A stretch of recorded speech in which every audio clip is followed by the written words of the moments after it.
environnement, santé. Sa polyvalence renforce ses compétences. Marie Montpetit.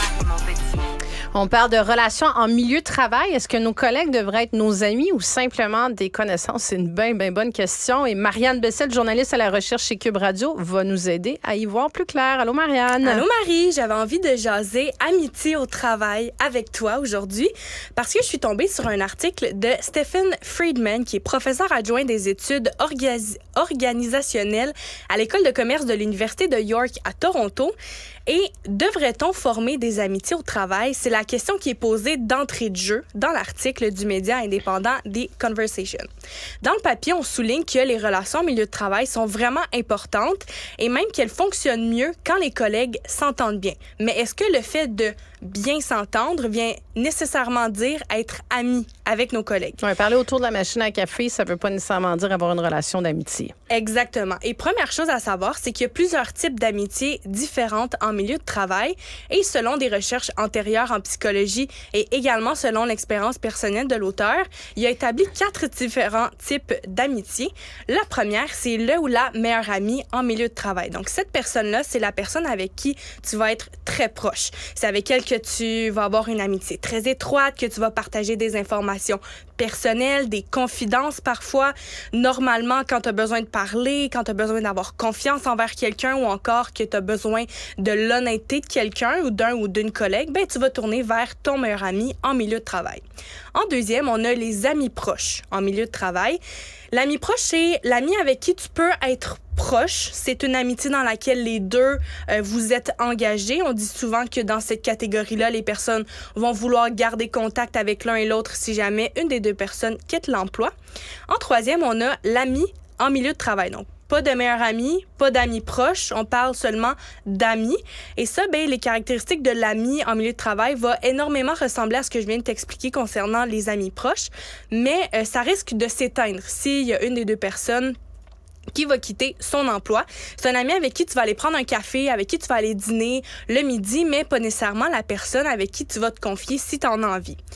Et en dernier lieu, toujours selon le professeur adjoint des études organisationnelles à l'École de commerce de l'Université de York à Toronto, la 4e catégorie, c'est celle des connaissances en milieu de travail. Tu parlais de dire bonjour puis être à la machine à café. Ça ressemble pas mal à ça. Donc, c'est la personne que tu vas côtoyer au travail, que tu vas faire un sourire quand tu vas la croiser, tu vas lui dire bonjour et bye quand sa journée va être terminée, mais sans plus. Et parfois, ben, une petite plaisanterie, une petite blagoune par-ci, par-là, mais pas le genre de personne avec qui tu vas aller prendre un café.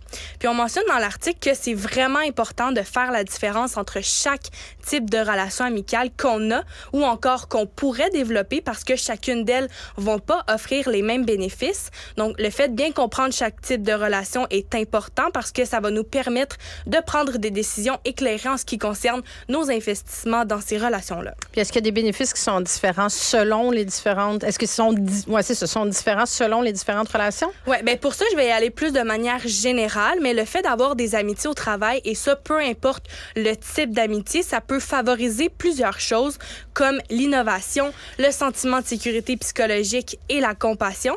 Et même si les gestionnaires, donc ceux qui ont du leadership, vont concilier leur leadership avec l'amitié envers leurs employés, mais ça peut encourager certaines personnes à augmenter le niveau d'adaptabilité et aussi l'humilité. On souligne aussi dans l'article que ce sont des choses qui sont nécessaires en fait dans les environnements professionnels d'aujourd'hui.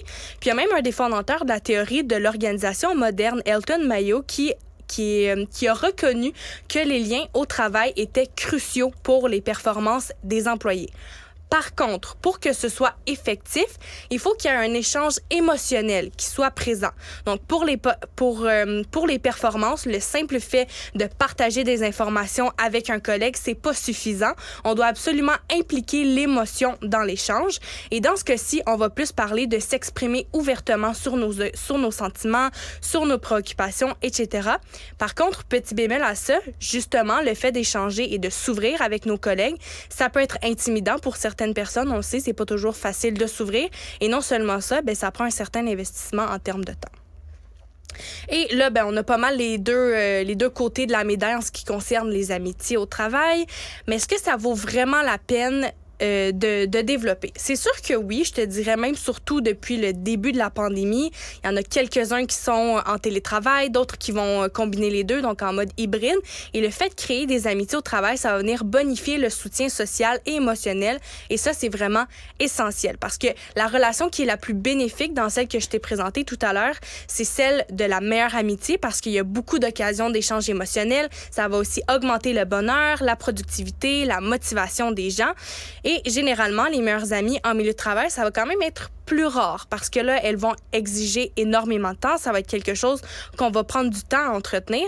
Donc, la relation qui a un bon rapport qualité-bénéfice-exigence, là, c'est les relations amicales et les relations amicales proches. Donc, on dit que c'est pas trop épuisant sur le plan émotionnel. Elles sont moins difficiles à entretenir et il y a une ouverture émotionnelle, mais pas trop. Donc, ça balance le tout.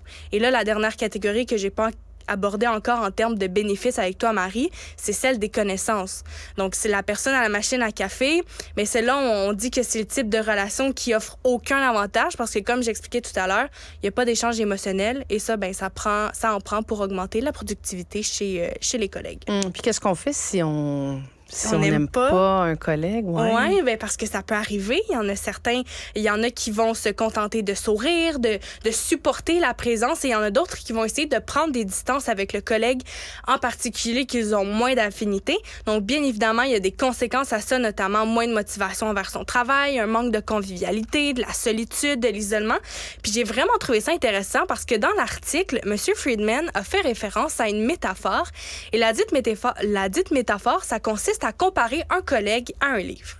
Je t'explique. Quand tu lis un livre, même si tu l'aimes pas, il peut quand même avoir des passages que tu vas pas aimer, et que tu veux négliger.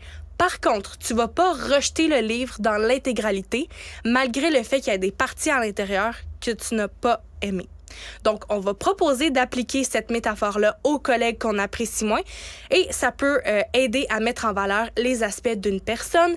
Et même s'il y a toujours des collègues qu'on va moins aimer, ça peut quand même être encourageant de savoir qu'avec un peu de perspective, on peut contribuer à créer un meilleur milieu de travail pour vous-même et également pour ceux et celles qui nous entourent. Est-ce que c'est pas comme dans la vie en général, dans le fond, c'est ça. Faut focusser sur les côtés positifs, les bons éléments et tenir un petit peu moins compte des autres. Marianne Bessette, journaliste à la recherche chez Cube Radio. Merci. Merci, Marie.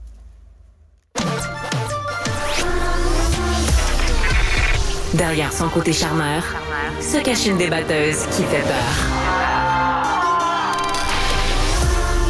Marie Montpetit.